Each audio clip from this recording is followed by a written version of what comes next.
If he did not support Scientology or was hostile to it, he would be declared a suppressive person and Marla would be forbidden to have any contact. At the least he was being handled. As this video shows, Kent Snyder worked regularly and closely with CCHR, actively promoting legislation favorable to them. This bill is not successful, is not passed, then 2 or 3 or 4 years from now, what you're going to find is you're going to find stories of parents who said, why didn't we work harder? My child is now subject to mental screening. He's now subject to therapy. There's all sorts of coercive measures that are going on. So the time is now. Parents need to understand that, and we're going to do everything we can to fight against it.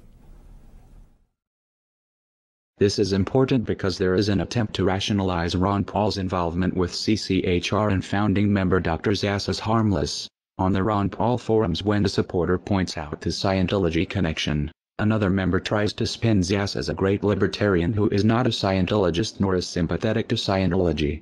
This is bullshit. CCHR is a branch of Scientology and SZAZS co-founded it. The Church of Scientology would never allow someone they did not control to have that much influence.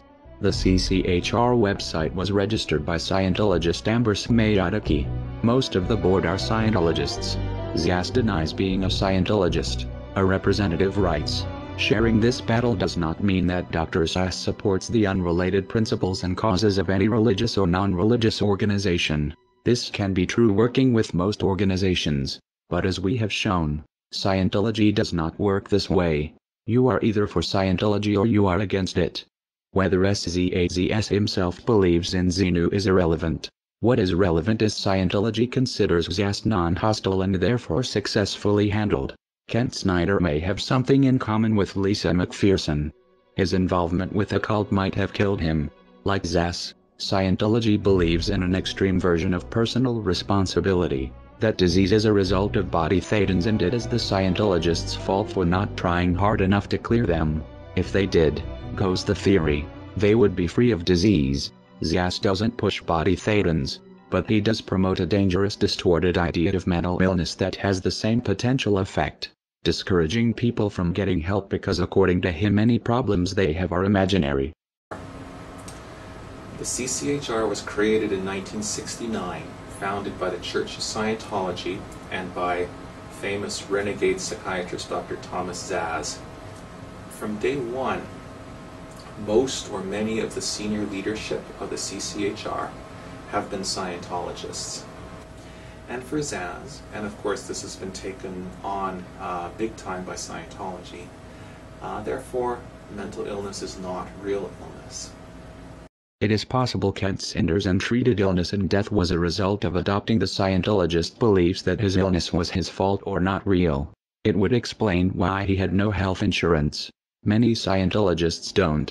It seems Snyder sincerely believed in Ron Paul's libertarian rhetoric and equally trusted his Scientologist friends, though this ultimately was not in his best interest. A further question arises. How many of Scientology ideas are influencing Ron Paul's campaign for liberty through CCHR and Zass? The Scientology connection to Ron Paul has been noted in a handful of disingenuous threads on the Ron Paul forum. They are disingenuous because they ask questions a Google search can answer in seconds, yet few people link to these results. The threads are phishing members to see how much Paul supporters know about the connection, and when someone appears knowledgeable, the information is spun. In one of these threads, Scientologists in Clearwater are praised for organizing one of Ron Paul's events in 2007. The writer clearly doesn't understand the significance of saying Scientologists and former Scientologists are involved. It's possible he is confused or misinformed. It's also possible Scientologists are lying about no longer being in the church. It would be a glaring anomaly that, everywhere else former Scientologists are considered SPs to be shunned by current members, except for those working on the Ron Paul campaign. More likely Scientology finds it expedient to muddle the connection by having members involved avowed they are former Scientologists. Since most Paul supporters don't know the first thing about Scientology or how to check the information, Ron Paul's campaign manager Kent Snyder had a close working relationship with the Scientology group CCHR from at least 2005. Snyder worked closely with Scientologists at the same time he worked in politics to make Ron Paul the household name he is today. Snyder helped push legislation favorable to Scientology. To do this he made PR videos approved by CCHR. In turn CCHR supported and promoted Ron Paul's presidential candidacy, most blatantly in the pay-to-play luncheon on November 28, 2007, the day of the debates. Campaign donation records from Clearwater, Florida show some members, Ron Paul personally met and talked with these people who collectively donated at least $19,000 that afternoon to his campaign. Ron Paul knew they were CCHR. It is implausible, working as closely with CCHR as he had, Paul did not know he was for all purposes working with Scientology. Another fact not as well known. In 2002 Ron Paul won the Thomas S. Zass Award as a tireless defender of individual freedom. That puts Ron Paul's personal association with Scientology back almost a decade.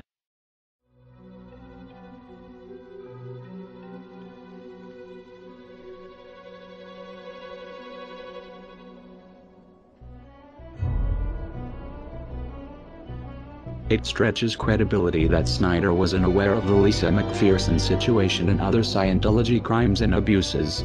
Snyder was no doubt deep in denial about the events that led to December 5th death of McPherson at Scientologist hands. Otherwise, why work with Scientology?